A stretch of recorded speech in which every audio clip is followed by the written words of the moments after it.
Hello, welcome to this YouTube channel. Today I will discuss on the fundamental poem Passage to India by Walt Whitman. Now in your syllabus you cannot get the whole poem, but in your syllabus it is mentioned that you have to read line number 1 to 68. That is the first three sections of this long poem. Before going to this poem, I must say that Walt Whitman is arguably America's most influential poet, and his one great poem is Leaves of Grass. As Wordsworth's preface, as we know, it ended the 18th century neoclassicism and officially announced the Romantic movement in English literature. So also did Whitman's 1855 preface to this first edition of Leaves of the Grass. It announced a revolutionary break with the English tradition, idea, and idiom of poetry. He was equally romantic in his enthusiasm in declaring that a nation awaited and deserved a new poetry on bold new experimental lines to hold commensurately and reflect sensitively the life on the new continent together with its dreams and aspirations.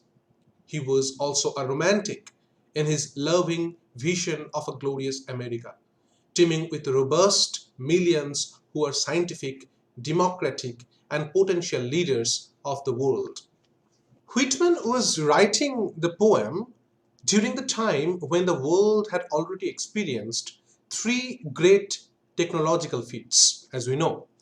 The building of the transatlantic cable, the mighty Pacific Railroad in America that joined the country from the east to the west, and most importantly, the opening of the Suez Canal in Egypt, which established links between the Mediterranean Sea and the Red Sea by means of an artificial waterway.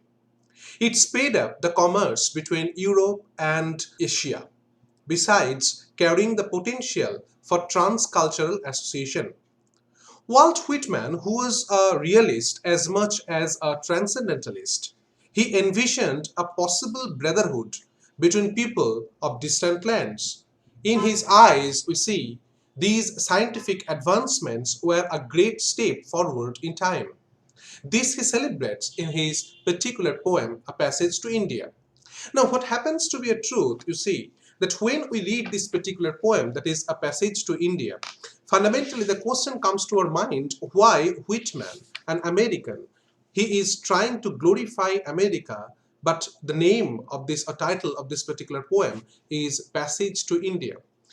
Fundamentally, the first thing that comes to our mind that there are two particular possible references that can be associated with this particular titling. The first one is that we know when Columbus discovered America, he considered this particular place as India. As we know, it is in the year 1498, as we see, 1492, sorry. So ultimately, what I'm trying to suggest here that at the time of Columbus considered that America was not America, rather it was India. And that's why we know that the term India and the concept of Red Indians always in work. This is one thing that to some extent when we try to identify this particular text, when we try to analyze this particular text, we find that somehow Walt Whitman is to some extent engaging his attributes, engaging his concepts with the ancient form of India, quote unquote India, as it was thought by Columbus. And now in the present scenario, that means in the present time of America, how can the present can be related to the past? And how can the present can be classified as a byproduct of the past? Okay, we will get that in this particular poem.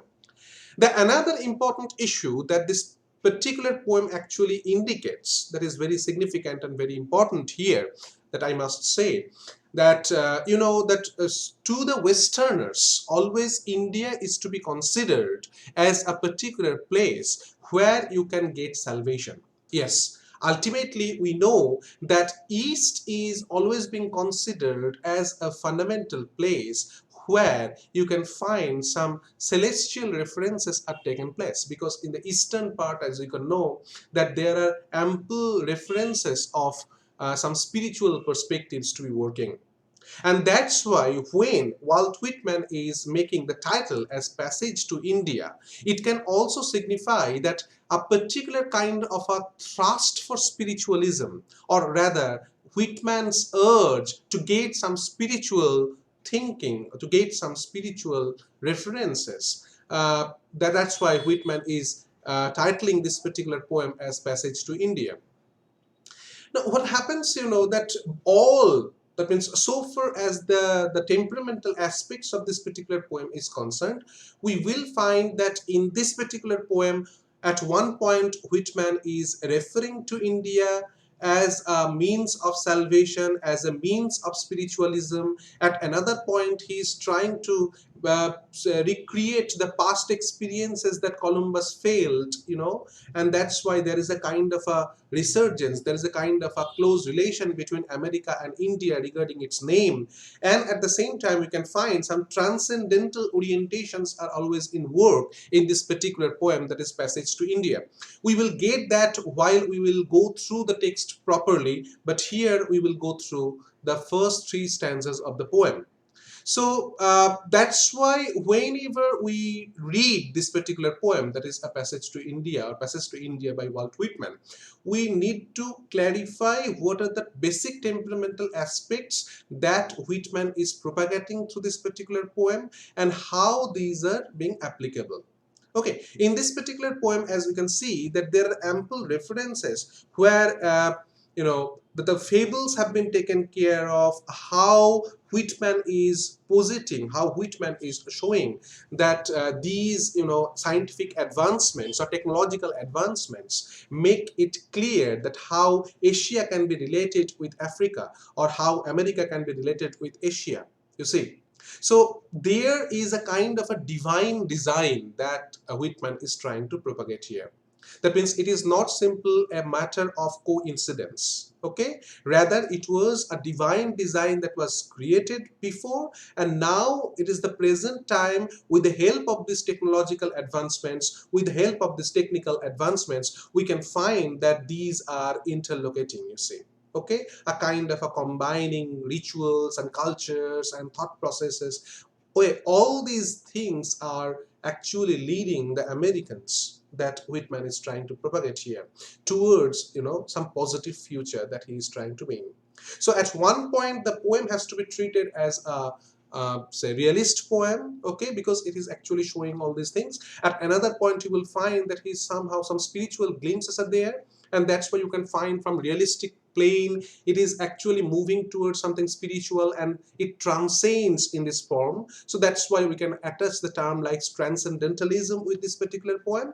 At another point, you will find that the visionary poet, he is to some extent envisioning that with the help of the Suez Canal, he is moving, okay, on the ship with Prince Eugene, okay, or the Princess Eugene. And at another point, you will find that as if he was sitting in the compartment of a train, and he is watching the beauties of nature, okay, and that is the railway that is in the focus. So fundamentally, whenever we will go through this particular poem, all these things, the realist motivations, the transcendentalism, some spiritual perspectives, okay, some visionary aspects that Whitman is trying to propose here, all these things have to be assimilated, or all these things to be taken with much more importance here in this poem. So we will continue this particular discussion by going through the lines of the poem, okay, all the 68 lines that are in our syllabus. We will go through that. So stay attached. In our next lecture, we will find the each stanzas in detail. Thank you.